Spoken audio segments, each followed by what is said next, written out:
അദ്ദേഹം പാർട്ടിയുടെ ഭാഗമായിട്ട് നിന്ന് ഇപ്പോഴും പാർട്ടിയെ പുറത്തേക്ക് പോയ ഒരാളാണല്ലോ.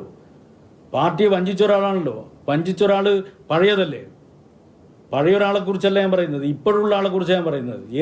അന്നത്തെ ഏരിയ സെക്രട്ടറിയെ കുറിച്ചല്ല ഞാൻ പറയുന്നത്.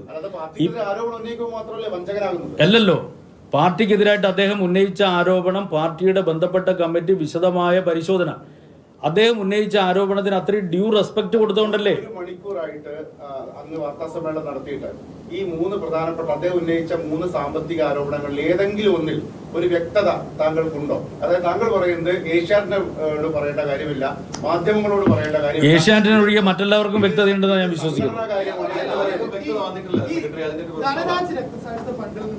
ഏരിയ സെക്രട്ടറിയുടെ അക്കൗണ്ടിലേക്ക് 2 ലക്ഷം രൂപ പോയിട്ടുണ്ടോ? ആ പണം ഏരിയ സെക്രട്ടറി വിഡ്രോ ചെയ്തിട്ടുണ്ട്.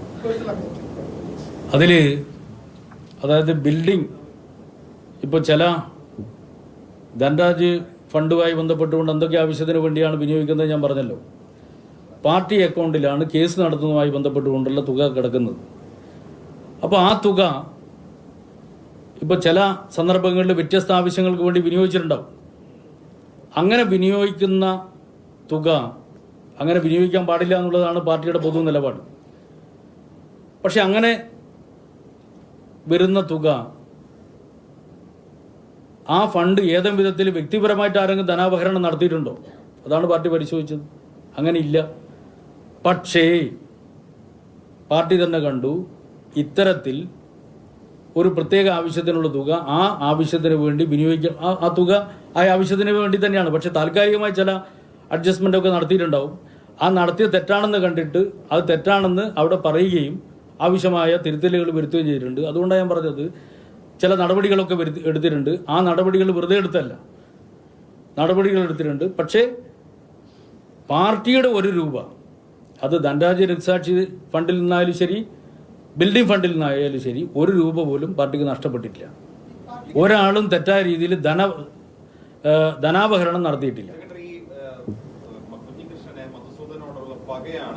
ഇങ്ങനെ ഒരു ആന്റി ക്ലൈമാക്സിലേക്ക് കാര്യങ്ങൾ എത്തിച്ചതെന്ന് പറഞ്ഞു. വർഷങ്ങളായിട്ടുള്ള പക, എന്താണ് ഈ പകയ്ക്ക് ഒരു കാരണം? അത് ഞാൻ പിന്നീട് പറയാം. ഈഗോയാണ് പ്രശ്നം. അത് ഞാൻ പിന്നീട് പറയാം. അദ്ദേഹത്തിന്റെ പുസ്തകം വരട്ടെ, അപ്പൊ നിങ്ങൾക്ക് മനസ്സിലാവും.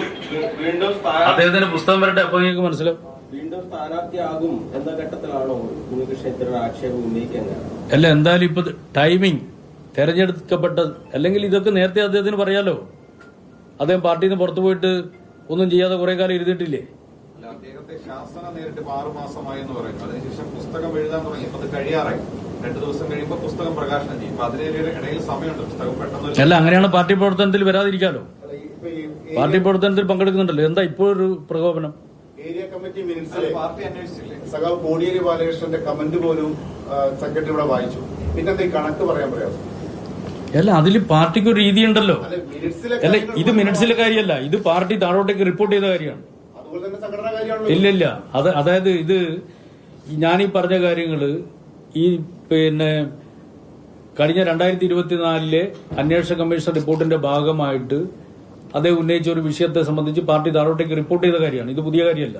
മെമ്പർമാരിൽ റിപ്പോർട്ട് ചെയ്തതാണ്, പുതിയ കാര്യമല്ല. ഇതില് നിങ്ങൾ മനസ്സിലാക്കേണ്ട ഒരു കാര്യം, അതായത് വരവ് ചെലവ് കണക്ക് എന്തുകൊണ്ടാണ് ഞാനിവിടെ പറയാത്തതെന്ന് ചോദിച്ചാൽ, ഒരു തെറ്റായ പ്രീസിഡന്റ് ഉണ്ടാക്കാൻ പറ്റില്ല. പാർട്ടിയുടെ ഒരു സംഘടനാ രീതി ഉണ്ടല്ലോ. ആ സംഘടനാ രീതി അനുസരിച്ച് ഏത് ഘടകമാണോ ഫണ്ട് ശേഖരിക്കുന്നത് ആ ഘടകമാണ് വരവ് ചെലവ് കണക്ക് അംഗീകരിക്കുന്നത്. ഏതെങ്കിലും ഒരു പാർട്ടി, ഇപ്പൊ CPIM തെരഞ്ഞെടുപ്പുമായി ബന്ധപ്പെട്ടുകൊണ്ട് ശേഖരിക്കുന്ന കണക്കൊക്കെ കൃത്യമായി തെരഞ്ഞെടുപ്പ് കമ്മീഷന് കൊടുക്കുന്നുണ്ട്. ഈ ബാക്കിയുള്ള ഫണ്ടുകൾ ഏതെങ്കിലും ഒരു പാർട്ടി വരവ് ജനങ്ങൾക്ക് എല്ലാവരും ഫണ്ട് ശേഖരിക്കുന്നു.